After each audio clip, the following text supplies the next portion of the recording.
咱若向着日头，乌影永远伫背后。228事件毋是造成咱放假的原因，电到爱来了解这个事件的缘由。也来讲到这228事件到今已经经过75年啊。嘉义市政府伫今仔日也伫咧228纪念碑头前举办追思纪念会。嘉义市228纪念文教基金会嘛伫228纪念馆展出去年过身的纪念碑设计者画家占三观的追思纪念画展，也个228事件伫嘉义地区的新闻收购甲资料，就是希望讲民众会当了解到这段历史对嘉义有啥款的影响。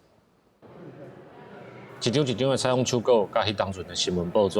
记录1947年228伫嘉义地区发生的新闻事件。嘉义市228纪念馆举办228事件75周年特展，为25号开始，一直等到3月20。新闻技术啦，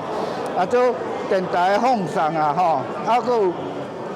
双方、军方甲民间开会的会议内容啊，这对于还原这嘉义地区的228事件的真相非常有帮助。除了纪念馆的展览，伫228纪念碑头前嘛有追思活动。这座纪念碑就是画家占三元的设计。真感赞院院长张福亚表示，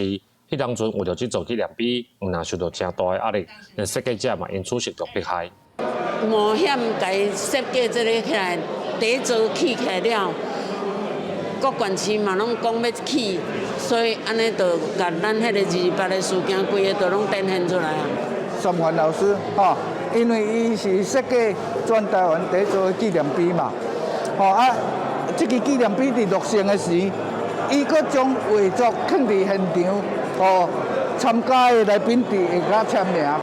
嘉义市228纪念文教基金会表示，这届纪念特展有占三元的画作，甲中华强的新闻手稿，阁有228事件的调查报告，希望透过这些资料，互民众会当知影这段历史甲真相。